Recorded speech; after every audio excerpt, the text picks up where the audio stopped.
Hi, all. Welcome back to my channel. My name is Jupiter James, and this is Astro Motivation, where I awaken the astrologer within you and aim to give you a little inspiration and motivation per your unique placement within your birth chart. You know, I really do feel that before a time of iPhones and iPads, we were a culture and a society that were better able to look up at the stars and understand exactly where our dreams were and how to get them. And so if that sounds good to you, let's go ahead and get into it. Today, I'm excited to bring you part 2 of my celebrity spouse placements, okay? And by celebrity, I mean, you marrying into a family that could be well known, or you marrying a person who could be well known, or you being someone who could marry a person who has a very large reputation in society or the town in which you are from, okay? Or when you get with this person, both of your stars rise, if that makes sense. You both become famous, or you both become well known in the both of you getting together, okay? And so definitely check that video out. This video is going to be part 2, so although I am going to try to keep things a bit basic, I do feel that it is also fair for my people out there who may have a stronger hold on astrology to also be satisfied a little bit, okay? And so with this video, I am going to give a little bit more of some advanced placements or advanced techniques, all right? And I'll do my best to explain even for those who may not be as advanced, okay? But anyone can get anything out of this video, okay? So hopefully you do. All right. So let's go ahead and get into it. Another very popular placement. All right. That is a classic placement that if I saw it in someone's birth chart, right, I would say, yep, they're going to have a very influential spouse or someone who gets a lot of attention. And that's Leo in the 5th house. Okay. Or Sun in the 5th house. Or Leo in the 7th house or Sun in the 7th house, all right? Either of those placements would offer the person a very, very, a spouse that would be, quite well known, or the spouse would have a lot of attention, or they would gain a lot of attention, or the relationship that you have with that person will get a lot of attention, okay? Again, when you go out with this person, everybody's complimenting the relationship. They're complimenting the person you're with. The person you're with gets all the attention. You guys get all, it's just attention overload. Whenever you have a Leo in the 5th house, a Leo in the 7th house, or a Sun in the 7th house, or a Sun in the 5th house, okay? The next placement that I want to talk about would be Pluto in the 7th house, all right? The planet Pluto in the 7th house. Now, although this makes for very topsy-turvy relationships, and all your relationships will be quite intense, this does show that your spouse will embody the energy of Pluto, meaning that they will have a lot of power. They will have a lot of influence, okay? Pluto in the 7th house, or even Pluto in the 5th house. Now, if you have a Pluto in Scorpio in the 7th house, even better. If you have a Pluto in Scorpio in 5th house, even better. This would show that you would get a spouse who has a lot of notoriety in the town, in the city, in the world, or in their job, or in their field, okay? They would be someone who has a lot of influence, a lot of power to who they are, okay? And when you go out, people know who they are. People that they have a reputation that precedes them. Whenever you have a Pluto in the 7th house, or Pluto in the 5th house, or a Scorpio in the 5th house, or a Scorpio in the 7th house, okay? Highly influential partner, okay? And remember, if we're going off of the lordships, you want to have matching signs. So Pluto in Scorpio in the 5th, or Pluto in Scorpio in the 7th would be even better, okay? Another placement that is very good, no matter what the planet is or sign is if you have the 7th ruler in the 10th, or the 10th ruler in the 7th. All right. And what I mean by that is that, let's say you have a Capricorn 10th house, right? This is just an example. Let's say you have a Capricorn 10th house, right? The ruler or the Lord, meaning the matching planet to that sign, is Saturn. All right. And if you have a Saturn placed in your 7th house, that means you've got a 10th Lord in your 7th house. Okay. Vice versa, if you got a Capricorn 7th house and Saturn is placed in the 10th house, that means you have a 7th Lord in the 10th house. Either one of those configurations, no matter what the sign or the planet is, right, you will have a very influential marriage, a very public relationship, a partner who is very well known, a celebrity spouse. Okay, that is one of the telltale indicators right there. All right, so 7th Lord in the 5th, or 5th Lord in fifth lord, sorry, I mean a seventh lord in the 10th or a 10th lord in the 7th. Okay, now the reason why I was getting tripped up is because that leads me into my next example, which is the fifth lord in the 7th. All right. If you have a fifth lord going to the 7th house, that means that you will have a very influential spouse. Now, remember about lordships. What I mean is that the matching planet to the matching sign on your 5th house is in the 7th house. Meaning if you have, let's say, a Aries in the 5th house, just throwing out any example out there because this could work with any sign, right? If you have an Aries in the 5th house and the matching planet to that sign of Aries is Mars, if Mars is in the 7th house, then that would show that you have a 5th lord in the 7th house. Okay, that would show you would have a very public relationship, a relationship that is very public and everyone is out there to see.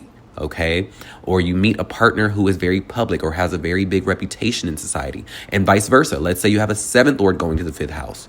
Okay, that would give you the same type of energy.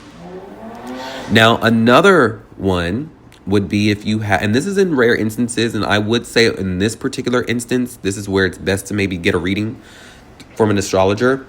But when you have a north node in the 10th house, or a north node, let's say you have a north node in the 10th house conjunct Jupiter, that is a very, very telltale sign of a spouse that could be very well known. Okay, or if you have a north node in the 7th house conjunct Jupiter, that would be or a north node conjunct Sun in the 7th house, that would be a very well-known celebrity that you marry, okay, or that you get with, or a person that, you know, even before you get with them, maybe they become a celebrity as you become, romantically interested in this person. They turn into a celebrity. It can be that way, but you will be with a very well-known person if you have those placements. Okay, so North Node conjunct Jupiter in the 7th, or North Node conjunct Jupiter in the 10th.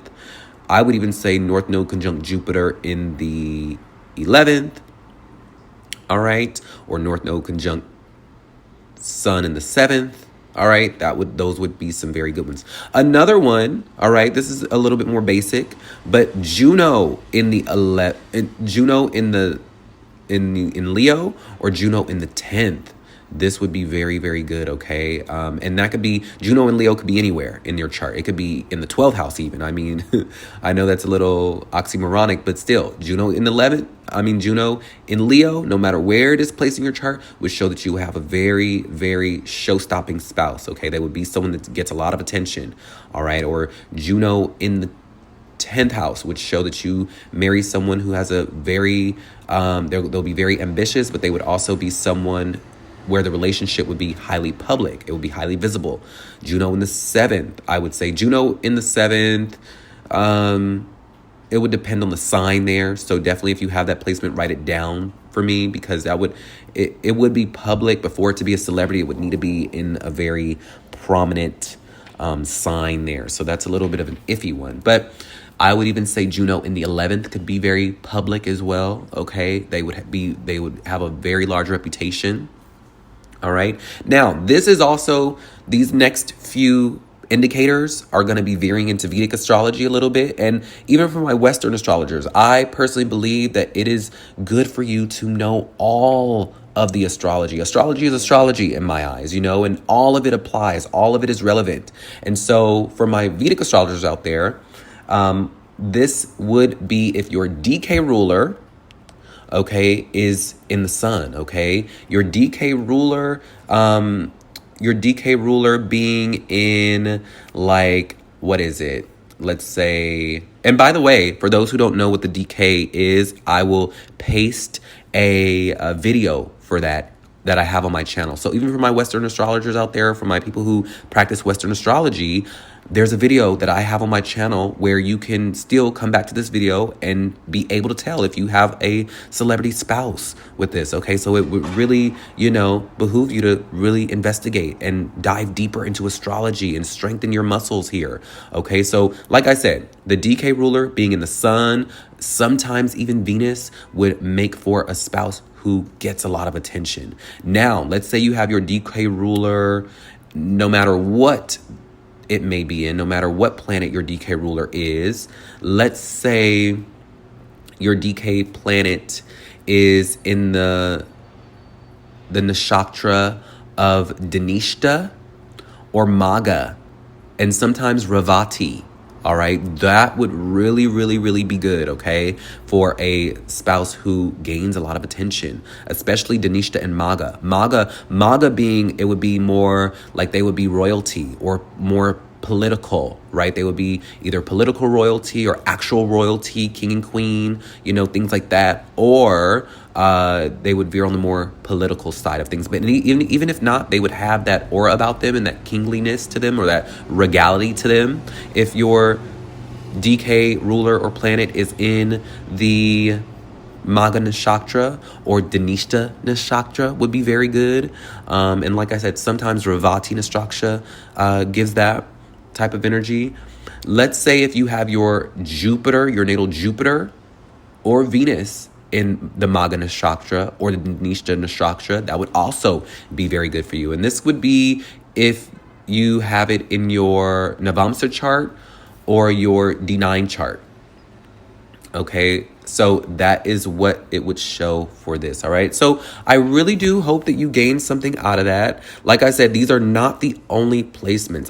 There are many, many placements, and that's why I even had to do a part 2, because as I am, sitting up at night thinking about the stars, I'm like, oh man, I forgot so many, right? And I feel like I need to come back and give you more. So that's why I did a part 2, because there are just so many placements out there. So do know that if you did not have any of these in part 2 or part 1, do know that there's still a possibility for you to have the potential to marry someone who could be well-known or have a very well-known relationship, or marry a spouse who is very prominent in society, okay? So without further ado, I am wishing you all the best, much prosperity and abundance. You take care and be blessed. Bye.